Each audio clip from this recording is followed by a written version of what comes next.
ഭദ്രകാളി പ്രീതി നേടി ദോഷശാന്തി കൈവരിച്ച് ജീവിത വിജയം നേടാൻ ഏറ്റവും അനുകൂലമായ ദിവസമാണ് മീനഭരണി. മീനമാസത്തിലെ ഏറ്റവും പ്രധാന വിശേഷമായ മീനഭരണി ഇത്തവണ, അതായത് 2026 മാർച്ച് 22 ഞായറാഴ്ചയാണ്. ദുഷ്ടസങ്കല്പമായ തിന്മയ്ക്കുമേൽ കാളി സങ്കല്പമായ നന്മയുടെ വിജയം ക്ഷേത്ര ആചാരങ്ങളിൽ ദൃശ്യമാകുന്ന ദിനം കൂടിയാണ് മീനഭരണി. കൊടുങ്ങല്ലൂർ ഭഗവതി ക്ഷേത്രത്തിലെ ലോക പ്രശസ്ത ആഘോഷമാണിത്. കേരളത്തിലെ ഭദ്രകാളി ക്ഷേത്രങ്ങളുടെയെല്ലാം മൂലസ്ഥാനമായി കണക്കാക്കുന്നത് കൊടുങ്ങല്ലൂർ ശ്രീ കുറുമ്പ ഭഗവതി ക്ഷേത്രമാണ്. വടക്ക് ദർശനമായ ശ്രീകോവിലിൽ 8 കൈകളോടും വലതുകാൽ മടക്കി ഇടതുകാൽ തൂക്കിയിട്ട് ദേവി അധിവസിക്കുന്നു. കിഴക്ക് ദർശനമായി ശിവനും പ്രതിഷ്ഠയുണ്ട്. ഉഗ്രരൂപിണിയും അതേസമയം ഭക്താഭീഷ്ടദായിനിയുമായ ഭദ്രകാളിയാണ് പ്രധാന പ്രതിഷ്ഠ. ഭാരതത്തിലെ 108 ശക്തിപീഠങ്ങളിൽ ഒന്നായും കൊടുങ്ങല്ലൂർ ശ്രീ കുറുമ്പ ഭഗവതി ക്ഷേത്രത്തെ കണക്കാക്കുന്നു. ഈ ക്ഷേത്രത്തിൽ നിന്ന് ആഹ്വാനിച്ചു കൊണ്ടുവന്നതോ കൊടുങ്ങല്ലൂർ അമ്മയെ സങ്കല്പിച്ച് പ്രതിഷ്ഠിച്ചതോടെയായ നിരവധി ഭദ്രകാളി ക്ഷേത്രങ്ങൾ കേരളത്തിൽ ഉടനീളമുണ്ട്.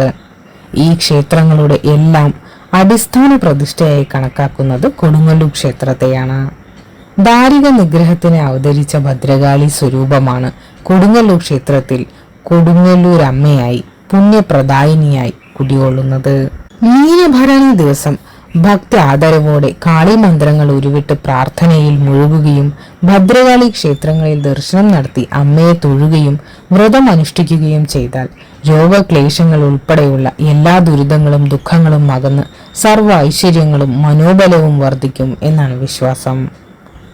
കുംഭത്തിലെ ഭരണി നക്ഷത്ര ദിവസം കൊടുങ്ങല്ലൂർ അമ്മയുടെ തിരുവുത്സവമായ മീനഭരണിക്ക് കൊടിയേറും.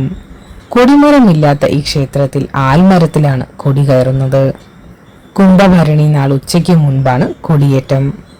ചെറുഭരണി എന്നാണ് ഈ ദിവസം അറിയപ്പെടുന്നത്. ഉത്സവ ഭാഗമായി മീനത്തിലെ തിരുവോണത്തിന് കോഴിക്കല്ല് മൂടൽ എന്ന ചടങ്ങുണ്ട്. ഭദ്രകാളി ദാരിക യുദ്ധത്തിൽ അസുരന്മാരെ കൊന്നൊടുക്കുന്നതിന്റെ പ്രതീകമായി ദിവസം തോറും ഓരോ അംഗകോഴിയെ മുൻപ് ബലി കൊടുത്തിരുന്നു. അന്ന് കോഴിവെട്ടിന് ഉപയോഗിച്ചിരുന്ന 2 കല്ലുകളാണ് കോഴിക്കല്ലുകൾ. കോഴിക്കല്ല് മൂടിക്കഴിഞ്ഞാൽ ഭരണിപ്പാട്ട് തുടങ്ങും. 41 ദിവസത്തെ വ്രതമെടുത്ത് കുടുംബാംഗങ്ങൾ ഒരുമിച്ചാണ് ഭരണിപ്പാട്ട് പാടുന്നത്. അഹല്യാമോക്ഷം തുടങ്ങിയ പുരാണ കഥകളെ ആസ്പദമാക്കിയാണ് ഭരണിപ്പാട്ട് രചിച്ചിരിക്കുന്നത്. ദേവീ സന്നിധിയിൽ വെച്ച് മനസ്സിലെ മാലിന്യം മുഴുവൻ അകറ്റി പരിശുദ്ധമാക്കുക എന്നതാണ് ഈ അനുഷ്ഠാനത്തിന്റെ ലക്ഷ്യം. രേവതി വിളക്ക്, തൃച്ചന്ദന ചാർത്ത്, അശ്വതി കാവു തീണ്ടൽ തുടങ്ങിയവയും മീനഭരണിയുടെ വിശേഷങ്ങളാണ്. രേവതി ദിവസം ഭഗവതിക്ക് ഏറ്റവും വിശേഷമാണ്.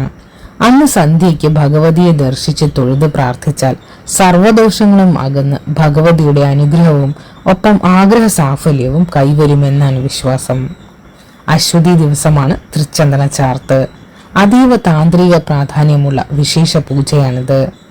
തൃച്ചന്ദന ചാർത്ത് പൂജയ്ക്കായി അവകാശികളും പൂജയ്ക്ക് ഉപയോഗിക്കുന്ന രഹസ്യ മന്ത്രങ്ങൾ പകർന്നു കിട്ടിയവരുമായ അടികൾമാര് ഈറനണിഞ്ഞ് കിഴക്കേ നടയിലെത്തി വലിയ തമ്പുരാന്റെ അനുവാദം വാങ്ങി ശ്രീകോവിലിനുള്ളിൽ പ്രവേശിച്ച് രഹസ്യ മന്ത്രങ്ങൾ ഉരുക്കഴിച്ച് തൃച്ചന്ദന ചാർത്ത് പൂജ നടത്തും.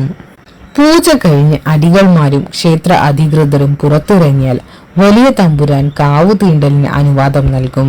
തുടർന്ന് ഭക്തിയിൽ ലയിച്ച് സ്വയം മറന്ന് ഉറഞ്ഞു തുള്ളി കോമരക്കൂട്ടങ്ങളും ഭക്തജനങ്ങളും ക്ഷേത്രത്തിന്റെ ചെമ്പോലത്തകിടിൽ മുളം തണ്ടുകളാൽ ആഞ്ഞടിച്ചും വഴിപാടുകൾ എറിഞ്ഞും ഭക്തിയുടെ അലയോലികൾ സൃഷ്ടിച്ച് 3 പ്രാവശ്യം ക്ഷേത്ര പ്രദക്ഷിണം ചെയ്ത് അശ്വതി കാവ് തീണ്ടൽ പൂർത്തിയാക്കും.